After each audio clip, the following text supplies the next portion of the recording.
Continuando com o nosso bate-papo político nesta manhã de quarta-feira, a gente segue aqui com as informações, trazendo agora o Sátiro Salles.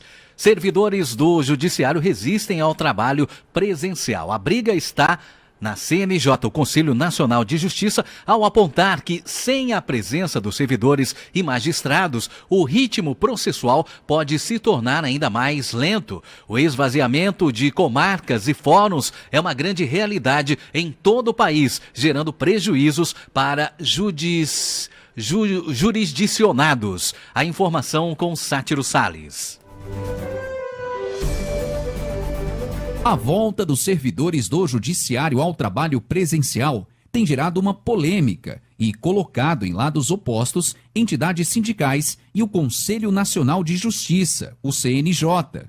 A corda do conflito está esticada porque as entidades que congregam os servidores do Poder Judiciário se opuseram à resolução do CNJ que terminou a volta ao expediente presencial.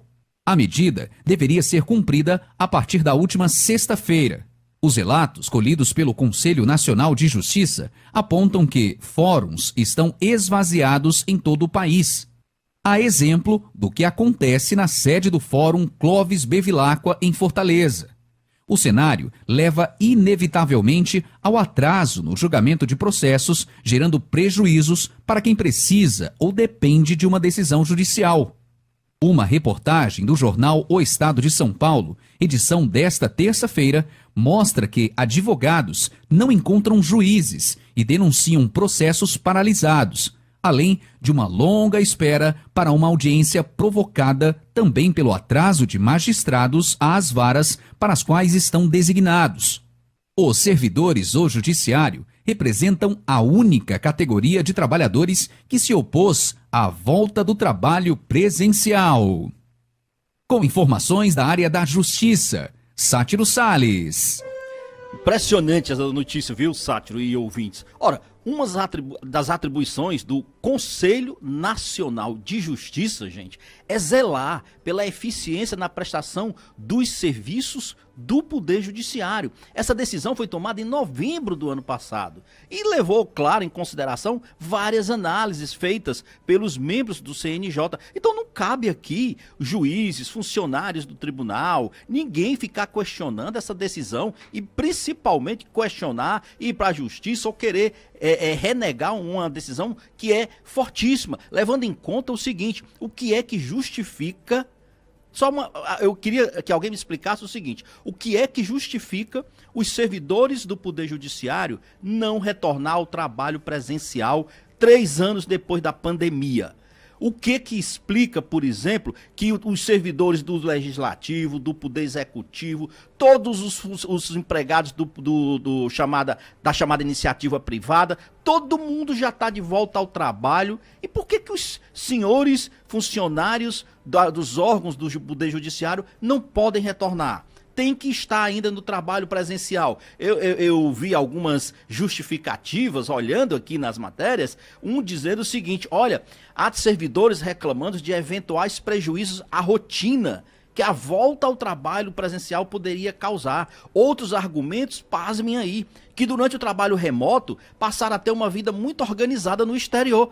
Meu amigo, a natureza do serviço público que vocês prestam não exige o vínculo territorial, é? E aí? Tem que estar aqui, presente. Além do mais, são os advogados que mais reclamam, sabe por quê? Porque, na realidade, esta é uma dificuldade da categoria dos advogados. Eles simplesmente não encontram juízes para despachar os seus processos. Eles ficam dormindo lá nas gavetas da justiça, e eles reclamam da longa espera para marcação de audiência. É uma realidade. É uma realidade. Quem hoje tem alguma causa tramitando na justiça sabe que isso está acontecendo. Então, essa decisão do CNJ, ela tem que ser cumprida, ela não tem que ser contestada. Depois o Poder Judiciário fica, às vezes, querendo criar narrativas para justificar produtividade, para justificar por que ele é essencial.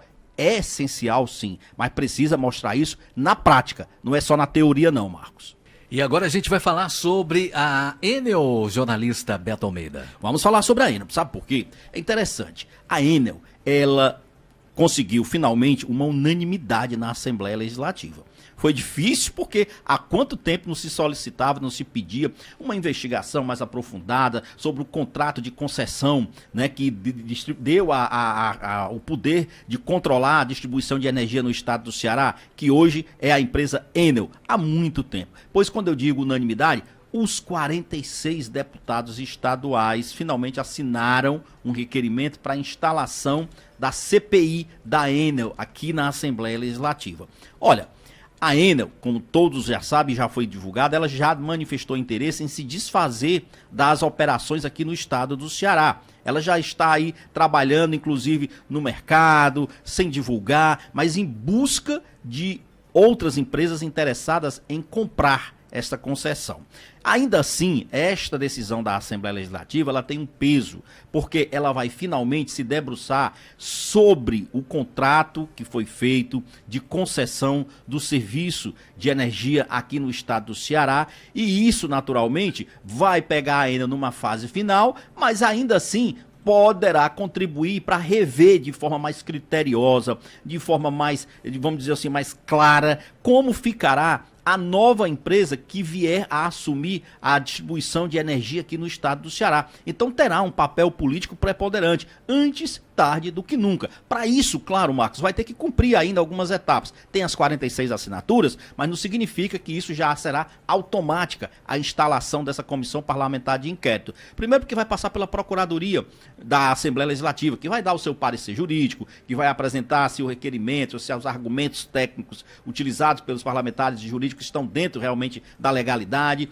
e depois disso vai para a mesa diretora. E aí caberá ao presidente Evandro Leitão determinar o início das atividades. É uma expectativa que é gerada porque, naturalmente, muitas coisas precisam ser esclarecidas. Será realmente que tem, por exemplo, cláusulas contratuais que estão sendo descumpridas pela Enel dentro do que foi acertado lá atrás? A Enel disse que já investiu muito no estado do Ceará. Eu não duvido que ela tenha investido, mas o grande problema é a Enel presta um serviço altamente questionável, com reclamações oriundas de todas as classes sociais, de todos os setores produtivos do estado do Ceará, público e privado. Então não é possível que a coisa continue assim, porque quem paga essa conta, a gente vem acompanhando isso há muito tempo, somos nós, os consumidores. Então que seja bem-vinda essa CPI da Assembleia Legislativa.